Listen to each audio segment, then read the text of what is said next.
මම කලින් වීඩියෝ එකෙන් කම්පියුටර් එකක් ඇසෙම්බල් කරන විදිය කියලා දුන්නා. අද වීඩියෝ එකෙන් ඒ ඇසෙම්බල් කරපු කම්පියුටර් එක මොනිටර්, කීබෝඩ්, මවුස්, UPS එක්ක කනෙක්ට් කරන විදිය ස්ටෙප් බයි ස්ටෙප් බලමු. ඔයා PC එක ඇසෙම්බල් කරලා තියෙනවා නම් මේ වීඩියෝ එක අනිවාර්යෙන් බලන්න. හරි, එහෙනම් අපි මුලින්ම බලමු කම්පියුටර් එකයි CPU එකයි එකතු කරන්න අවශ්‍ය වෙන දේවල්. අපිට ඒකට ඕන වෙනවා මෙන්න මේ වගේ පවර් කේබල් දෙකක්. තව ඕන වෙනවා VGA කේබල් එකක්. තව හරියටම වැඩේ කරන්න නම් UPS එකක් ඕන වෙනවා.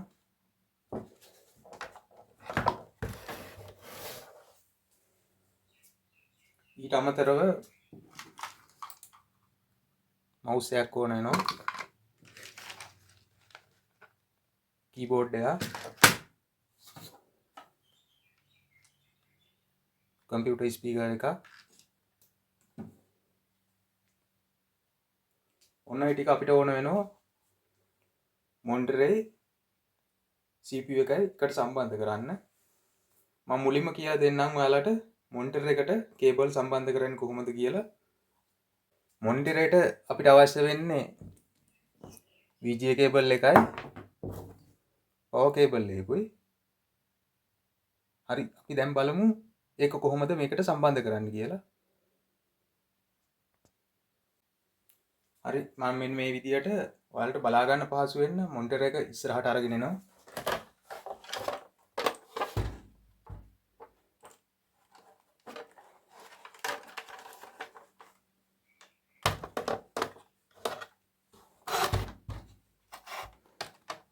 ඔයාලට මෙන්න මෙතන පේනවා ඇති නිල් පාට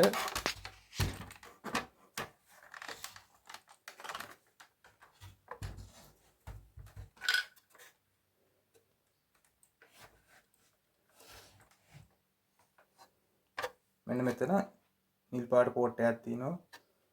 මෙතන තමයි අපි VGA කේබල් එක සවි කරන්න ඕන. දැන් ඔයා මෙතන කේබලේ හැඩය බලන්න ඕන. මෙතනත් හැඩය බලන්න ඕන. එක පැත්තක් මෙහෙම පහළට පුංචි වෙලා වගේ තියෙන්නේ. දැන් මේකෙත් ඒ වගේ පැත්ත හරවලම මේකට සම්බන්ධ කරන්න ඕන.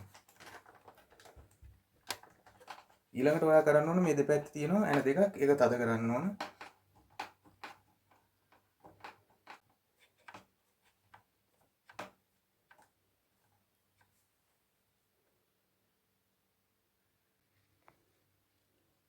හරි, මම දැන් මෙන්න මේ විදියට VGA කේබල් එක කනෙක්ට් කරලා තියෙන්නේ.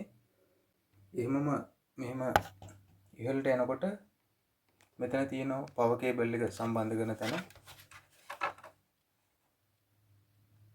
මේ තියෙන්නේ. හරි, අපි ඒකත් බලමු කොහොමද සම්බන්ධ කරන්න කියලා. හරි, මෙන්න මෙතන තමයි තියෙන්නේ පවර් කේබල් එක සම්බන්ධ කරන්න. හරි, අපි දැන් බලමු කොහොමද මේක සම්බන්ධ කරන්නේ කියලා. දැන් ඔයාලා බලන්න ඕන මේකේ තියෙනවා මෙහෙම කේබල් සම්බන්ධ කරන්න පෝට් 3ක් තියෙනවා. එතකොට මෙතනත් ඒ වගේ ඔයා ඒකේ හරි පැත්තට හරවලා, ඒ කියන්නේ උඩින් එකක් තියෙන්නේ මේ පැත්තේ උඩින් එකක් තියෙන්නේ. ඒ පැත්තට හරවලා එහෙනම් ඔයාලා මේ විදිහට තද කරන්න. හරි, දැන් අපි බලමු CPU එක කොහොමද සම්බන්ධ කරන්න කියලා. හරි, මම CPU එකේ අනිත් පැත්ත දැන් හරවලා තියෙන්නේ. මෙන්න මේ විදිහට පෝට් ටික තියෙන්නේ. අපි මුලින්ම බලමු මේකට පවර් කේබල් එක සවි කරන්නේ කොහොමද කියලා. හරි, අපි මොනිටරේට සම්බන්ධ කර විදිහටම මේකේ හරි පැත්ත බලලා අපි මේ විදිහට සම්බන්ධ කරනවා මුලින්ම පවර් කේබල් එක. ඊළඟට බලමු දැන් මොනිටරේට අපි එක කෙලවරක් සම්බන්ධ කරලා තියෙනවා VGA කේබල් එක. ඒකේ අනිත් කෙලවර මුලින් සම්බන්ධ කරානේ අපි VGA කේබල් එකේ එක පැත්තක් මොනිටර් එකට. දැන් මේ අනිත් පැත්ත. දැන් මේක සම්බන්ධ කරන්න ඕන. මෙතන තියෙනවා VGA පෝට් එක.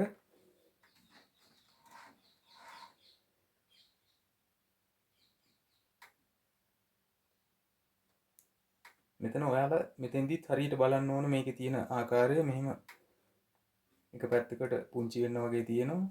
එතකොට මේකෙත් ඒ හැඩේ තියෙන පැත්ත බලලා නැත්තම් මේකේ තියෙන මේ පින් ටික ඇද වෙන්න පුළුවන්. එහෙනම් හරි පැත්ත බලලා මෙහෙම තද කරන්න. ඊළඟට මේ ඇන ටික තද කරන්න ඕනේ.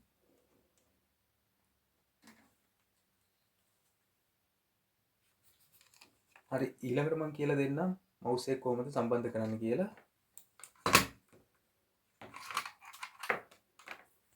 ඒකේ මෙන්න මේ විදිහට USB එකක් තියෙන්නේ. ඉස්සර නම් ආවේ මෙන්න මේ වගේ පෝට් එකක්. දැන් එන්නේ USB නිසා මෙතන තියෙන USB පෝට් එකකට සම්බන්ධ කරන්න ඕන. ඒකත් හරි පැත්ත බලන්න ඕන. මෙතන කට්ටයක් වගේ තියෙනවා. මේකෙත් කට්ටයක් වගේ තියෙනවා. අපි මේ කට්ටේ තියෙන පැත්ත මේකේ කට්ටේ තියෙන පැත්තට නෙමෙයි අනිත් පැත්තට සම්බන්ධ කරන්න ඕන. හරි ඊළඟට අපි බලමු කීබෝඩ් එක සම්බන්ධ කරන්නේ කොහොමද කියලා. මේකේ තියෙන USB පෝට් එකක් අපි අර මුලින් සම්බන්ධ කර ආකාරයටම මේක සම්බන්ධ කරමු.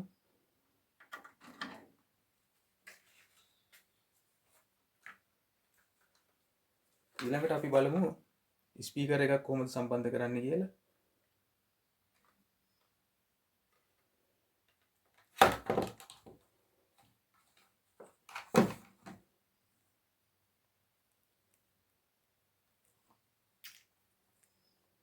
මේකේ තියෙනවා මෙන්න මේ වගේ USB පෝට් එකක්, ඒ වගේම AUX කේබල් එකක්. එතකොට මේක සම්බන්ධ කරන්නේ මුලින්ම වගේ USB පෝට් එකට සම්බන්ධ කරනවා. ඒ වගේම මෙතන පහළ තියෙනවා පින් තුනක්. අපි මේකෙන් මේ මැද තියෙන පින් එකට තමයි මේක සම්බන්ධ කරන්න ඕනේ. ඒ කියන්නේ මේකේ අවුට් එකක් තමයි මේ මැද තියෙන්නේ.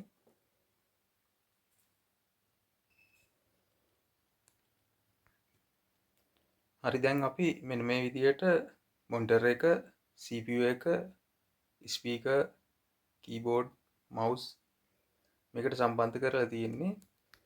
ඊළඟට අපිට තියෙන්නේ මේක පවර් එකට සම්බන්ධ කරන එක. මෙතෙන්දී අපි පවර් එකට කෙලින්ම සම්බන්ධ කරන්නේ නැහැ. UPS එකට සම්බන්ධ කරන්නේ. ඒක සම්බන්ධ කරන විදිය මම කියලා දෙන්නම්. හරි මේ තියෙන්නේ UPS එකක්. දැන් අපි බලමු මේකට කොහොමද සම්බන්ධ කරන්න කියලා. හරි UPS එකේ මම අනිත් පැත්තේ මේ විදිහට හරවනවා. මෙන්න මේ පෝට් දෙකට තමයි සම්බන්ධ කරන්න තියෙන්නේ. මේම පෝට් ගාන වැඩි ඒවත් තියෙනවා. මගේ ළඟ තියෙන මේ වගේ පෝට් දෙකක් තියෙන එකක්. ඒ කියන්නේ එකක් මොනිටරේට අනිත් එක CPU එකට. දැන් මම මේ දෙකෙන් ආපු කරන්ට් එක දෙන වයර් දෙක සම්බන්ධ කරනවා මේකට. මුලින්ම මොනිටරේ එක මම මෙතන සම්බන්ධ කරා. ඊළඟට CPU එකේ වයර් එක මෙන්න මේ විදිහට සම්බන්ධ කරනවා. හරි දැන් අපි මොනිටරේ CPU එකේ කරන්ට් එක දෙන වයර් දෙක සම්බන්ධ කරලා තියෙන්නේ UPS එකට. දැන් මේ තියෙන්නේ UPS එකෙන් එන වයර් එක. ඒ කියන්නේ UPS එකට කරන්ට් එක දෙන්න තියෙන මේ වයර් එකෙන්. දැන් අපි සම්බන්ධ කරන්නේ කරන්ට් එකට මෙන්න මේ වයර් එක. මෙහෙම කරන්න හේතුව තමයි සාමාන්‍යයෙන් කරන්ට් එක ගියොත් අපේ මැෂින් එක කියන්නේ CPU එක එකවරම ඕෆ් වෙනවා. එහෙම වුණාම ඒකේ තියෙන කෑලි අඩපණ වෙන්න පුළුවන්. ඒ කියන්නේ විශේෂයෙන්ම හાર્ඩ් එක ඩැමේජ් වෙන්න පුළුවන්. ඒක මගහරවා ගන්න තමයි අපි UPS එකක් භාවිතා කරන්නේ. ඒ කියන්නේ හાર્ඩ් එක වේගයෙන් ඒක ඇතුලේ තියෙන ඩිස්ක් එක වේගයෙන් කරකැවෙන එකක් තියෙන්නේ. එකවරම කරන්ට් එක යනකොට වෙන්නේ ඒක එකවරම නවතිනවා. ඒ නවතිනවත් එක්කම ගැස්සෙන මේකත් එක්ක ඒ හાર્ඩ් එක ඩැමේජ් වෙන්න පුළුවන්. ඒක නිසා තමයි UPS එකක් භාවිතා කරන්නේ. ඒ කියන්නේ ඔයාලා UPS එකක් අනිවාර්යයෙන්ම භාවිතා කරන්න ඕන. ඔයාගේ මැෂින් එක දිගු කලක් පවත්වාගෙන යන්න නම්. හරි ඔයා ඒ විදිහට සම්බන්ධ කරලා ඊළඟට මේක කරන්ට් එකට සම්බන්ධ කරලා ඊළඟට ඔයා කරන්න ඕන මෙතන තියෙනවා මේ බටන් එක. මේක ප්‍රෙස් කරගෙන ඉන්න ඕන. එතකොට මෙතන ඔන් වෙනවා මේ UPS එක. හරි දැන් මට මේක පහලින් තියන්න ඕන. ඒ කියන්නේ මේකට කරන්ට් එක ලබා දෙන්න පෝට් එක ගාවට මේක එහාට කරන්න වෙනවා. ඔයාලා මං කිව්ව විදිහට මේක ප්‍රෙස් කරගෙන ඉඳලා ඔන් කරන්න මුලින්ම. හරි මං දැන් UPS එක ඔන් කරලා තියෙන්නේ. දැන් තියෙන්නේ අපිට මොනිටර් එක ඔන් කරන්න. මෙතන තියෙනවා මොනිටර් එක ඔන් කරන බටන් එක. ඒක ප්‍රෙස් කරන්න ඕන. හරි දැන් මේ ලයිට් එකවත් වෙන්නේ. දැන් මොනිටර් එක ඔන් වෙලා තියෙන්නේ. ස්ක්‍රීන් එක වැඩ.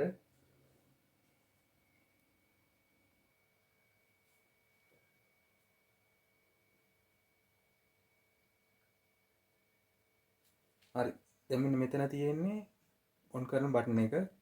ඒකට මෙතන තියෙන්නේ රීස්ටාර්ට් බටන් එක. මෙතන තියෙනවා USB port ටික. ඊළඟට මෙතන තියෙනවා mic jack එකක්. ඒ වගේම audio out එක. අපිට මෙතනට අවශ්‍ය නම් headset එකක් උනත් සම්බන්ධ කරන්න පුළුවන්. දැන් මම කියලා දෙන්නම් මැෂින් එක ඔන් කරන්න කොහොමද කියලා. දැන් මෙන්න මේක ඔන් කරන්න නම් හැමෝම දන්න විදිහට තමයි. ඒ කියන්නේ මේක ප්‍රෙස් කරන්න තියෙන්නේ.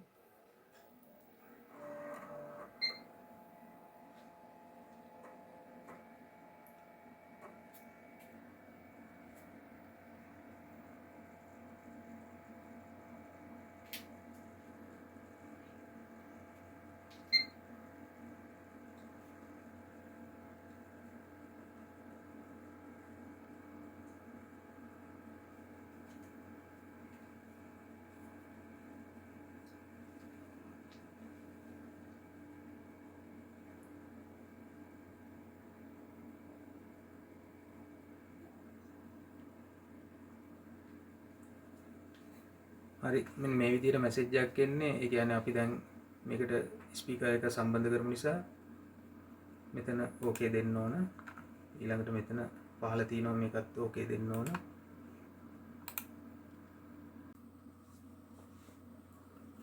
හරි දැන් අපේ කම්පියුටර් එක ඔන් වෙලා තියෙන්නේ.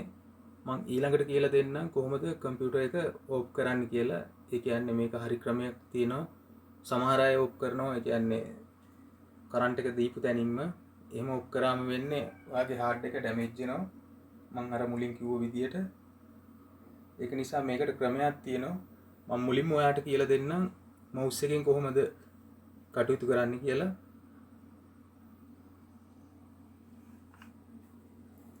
දැන් අපේ අත් දෙක මෙහෙම ගත්තම මේ පැත්ත වම මේ පැත්ත දකුණ. එතකොට මේ මවුස් එකෙත් අල්ලන්නේ මෙන්න මේ ආකාරයට.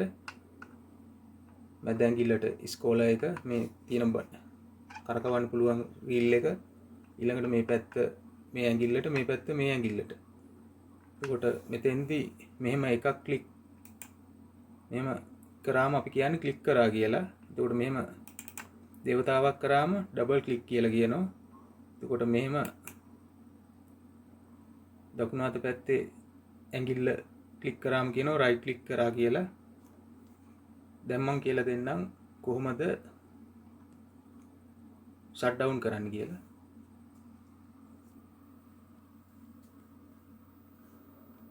දැන් මෙන්න මෙහෙම කර්සර් එක අරගෙන යන්න ඕන. මෙතන තියෙනවා Windows ලකුණ.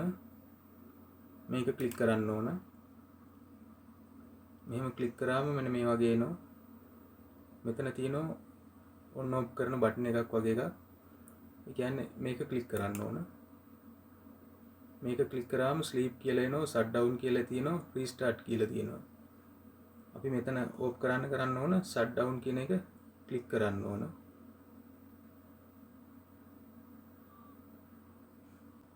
තව මීට අමතරව ක්‍රමයකුත් තියෙනවා. එතනින් මම එනවා ඩෙස්ක්ටොප් කියන එක ක්ලික් කරනවා. නැවතත් අපේ මුල් තිරයට එනවා. මෙතන පහළට ගිහිල්ලා මෙන්න මෙහෙම කරාම මෙතන එනවා සෙටින් කියලා. මේක ක්ලික් කරනවා. මේක ක්ලික් කරාම මෙතන තියෙනවා පවර් කියලා. මෙතනත් පුළුවන් අපිට ස්ලීප් කියලා, ෂට් ඩවුන් කියලා තියෙනවා, රීස්ටාර්ට් කියලා තියෙනවා. මෙතනින් ෂට් ඩවුන් කියන එක ක්ලික් කරන්න ඕන.